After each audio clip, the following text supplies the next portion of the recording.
História, sexto ano A e sétimo A, professora Sônia. Sejam muito bem-vindos, alunos. Essa é a nossa primeira aula de História do ano. O tema da nossa aula é Reflexões sobre o termo História.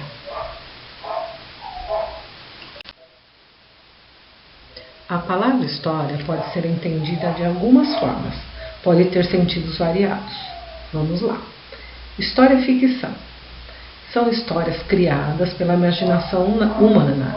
Elas estão contidas em livros, novelas, filmes, etc. Elas vão retratar lugares, acontecimentos, normalmente inventados pela imaginação humana. Por que eu falo normalmente? Às vezes tem filmes ou novelas que são baseados em fatos reais. Então o que significa isso? Que ele é metade ficção e metade baseado em alguma situação vivenciada por alguém. A história da vida real é a nossa vida. São os fatos reais que acontecem no nosso dia a dia, na vida de uma pessoa, na vida de um país, de um estado, de uma nação, etc. O que são a vida real? O que faz parte dela, né? São as nossas lutas, os nossos sonhos, alegrias, tristeza, os acontecimentos que fazem parte da nossa vida real.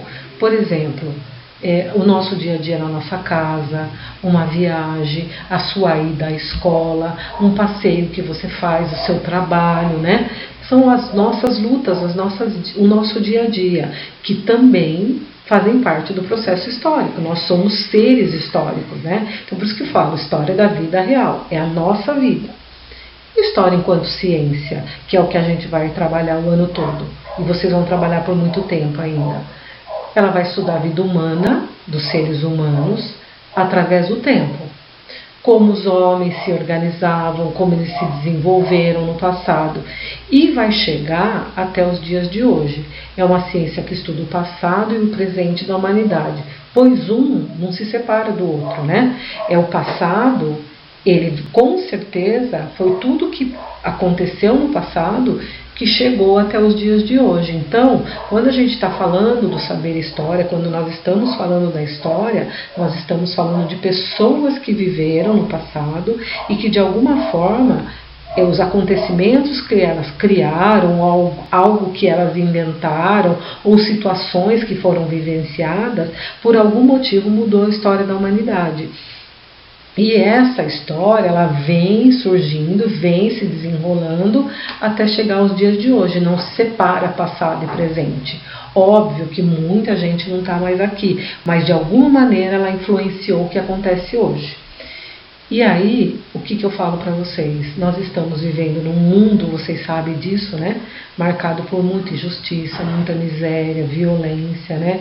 E o estudo da história, ele vai conscientizar as pessoas e na tarefa de a gente construir um mundo melhor, mais justo e mais digno. É o que nós estamos precisando no momento, né? Um mundo mais justo, mais digno, mais coerente, né? Com a realidade da vida humana.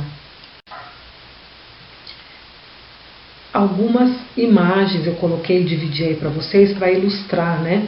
O que eu estou falando. Na história ficção vai ter uma página de um conto que chama O Guardião da Chave Dourada, que é uma criação fictícia de um autor, e ele contou essa história, que é uma ficção. Também temos imagem aí de vários contos brasileiros, da sereia, do boto cor-de-rosa, da mula sem cabeça, da cuca, do saci, né? E assim por diante. São todas histórias ligadas ao folclore, todas ficção. História da vida real. Nessas duas imagens vocês vão ver que são pessoas comuns vivendo o seu dia a dia, né? Aqui está uma garota, hoje é muito comum se fazer selfie, né? Nos lugares que a gente vai, a menina está vivendo o seu dia a dia. Ao lado são pessoas adultas, né, no seu ambiente de trabalho, e o ambiente de trabalho vocês sabem que fazem parte da nossa vida real, né? Cada uma dessas pessoas vive uma vida diferente, num lugar diferente. Nós não temos como imaginar, né? Mas elas são pessoas comuns como nós, vivem a vida real. Mas assim como nós, são agentes históricos.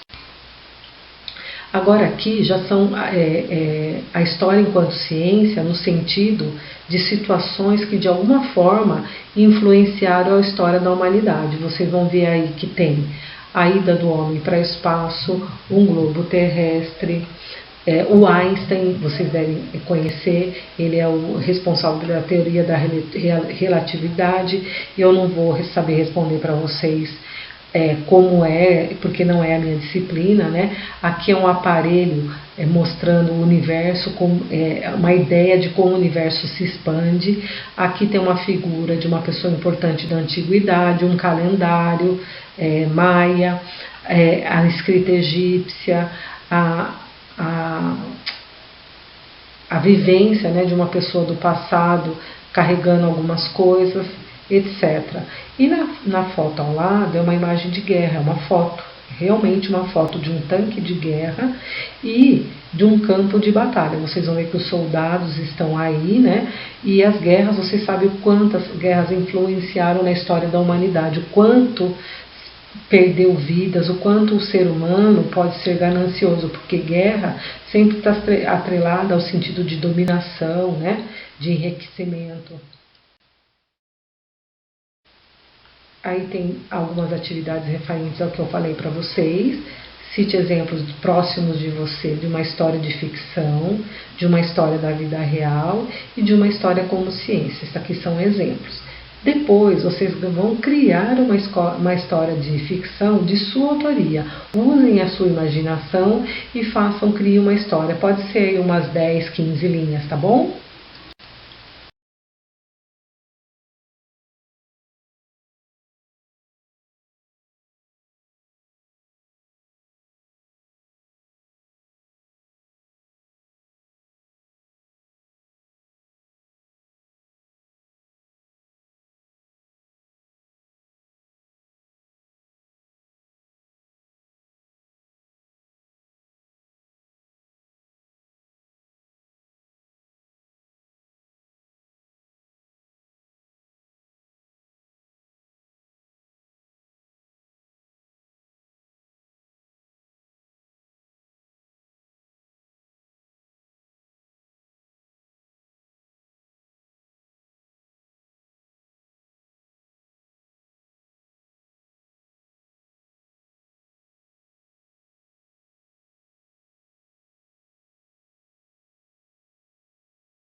No próximo slide, nós teremos uma lenda indiana que vai falar sobre a dificuldade humana para compreender a realidade. Eu vou ler a lenda para vocês, depois nós vamos fazer algumas atividades em cima delas. Os cegos e o elefante. Numa cidade da Índia, viviam 7 sábios cegos. Como seus conselhos eram sempre excelentes, todas as pessoas que tinham problemas consultavam-nos. Embora fossem amigos, havia certa rivalidade entre eles, que de vez em quando discutiam sobre qual seria o mais sábio. Certa noite, depois de muito conversarem acerca da vida e não chegarem a um acordo, o 7º sábio ficou tão aborrecido que resolveu ir morar sozinho numa caverna da montanha. Disse aos companheiros: "Somos cegos, para que possamos ouvir e compreender melhor do que as pessoas a verdade da vida. E em vez de aconselhar os necessitados, vocês ficam aí brigando, como se quisessem ganhar uma competição. Não aguento mais, vou embora."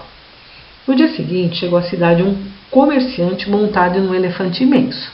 Os cegos jamais tinham tocado nesse animal e correram para a rua ao encontro dele. O primeiro sábio apalpou a barriga do animal e declarou: "Trata-se de um ser gigantesco e muito forte. Posso tocar os seus músculos e eles não se movem. Parecem paredes." "Que bobagem!" disse o segundo sábio, tocando na presa do elefante. "Este animal é pontudo como uma lança, uma arma de guerra." "Ambos se enganam", retrucou o terceiro sábio, que apertava a tromba do elefante. "Esse animal é idêntico a uma serpente, mas não morde, porque não tem dentes na boca. É uma cobra mansa e macia. Vocês estão totalmente alucinados", gritou o quinto sábio, que mexia as orelhas do elefante. "Esse animal não se parece com nenhum outro. Seus movimentos são ondeantes, como se seu corpo fosse uma enorme cortina ambulante. Vejam só, todos vocês, mas todos mesmo, estão completamente errados", irritou-se o sexto sábio, tocando a pequena cauda do elefante. "Este animal é como uma rocha com uma cordinha presa no corpo. Posso até me pendurar nele." E assim ficaram horas debatendo aos gritos os 6 sábios. Até que o 7º cego, que agora habitava a montanha, apareceu conduzido por uma criança. Ouvindo a discussão, pediu ao menino que desenhasse no chão a figura do elefante. Quando tateou os contornos do desenho, percebeu que todos os sábios estavam certos e enganados ao mesmo tempo. Agradeceu ao menino e afirmou: "Assim os homens se comportam diante da verdade. Pegam apenas uma parte dela, pensam que é o todo e continuam tolos." História do folclore hindu. A mensagem dessa lenda, ela vai servir para algumas situações. Muitas vezes nós percebemos e compreendemos uma parte da realidade que está à nossa volta. E na maioria das vezes a gente conclui que sabe tudo. Eu sempre costumo dizer que toda história tem 2 versões, né? E na verdade, a mesma história ou situação terá versões diferentes ou pontos de vista diferentes, porque nós somos diferentes. Cada um de nós vai ver a situação de forma diferenciada, porque nós somos seres únicos, né? E aí, o saber histórico, ele é considerado seletivo e limitado. Por que ele é seletivo? Porque cada historiador, ele vai estudar uma área do que ele quer, uma área do estudo específico que ele quer, porque é o que mais interessa para ele, e assim somos nós, né? Cada um de nós temos interesse diferenciado para determinadas coisas. Alguns de vocês vão gostar de arte, outros de vocês vão gostar de esporte, outros de vocês vão gostar de música. Então, cada um de nós tem uma área de interesse, é assim o interesse do historiador. Alguns historiadores vão trabalhar, por exemplo, a arte da guerra, outros historiadores vão trabalhar a antiguidade, o surgimento dos homens e assim por diante. E por que ele é limitado? Porque por mais ampla que a pesquisa seja, ela nunca vai atingir o todo. Nós nunca vamos conhecer o todo de uma situação ou de um conhecimento, pois a tarefa de conhecer, ela é sempre infinita e de repente sempre pode aparecer uma nova versão daquilo tudo, né? A vida toda a gente vai adquirir conhecimento, a vida toda mesmo, né? Vamos lá fazer 2 atividades, desenvolvendo a reflexão. Número 1. Qual a mensagem da lenda sobre os 6 cegos da Índia? Comente. Número 2. Explique por que o saber histórico é seletivo e limitado. Espero que vocês tenham gostado da aula. O professor vai dar tempo aí para vocês fazerem as atividades. Se não der tempo de vocês fazerem todas as atividades, provavelmente terminarão na próxima aula. Boa tarde e até a próxima aula.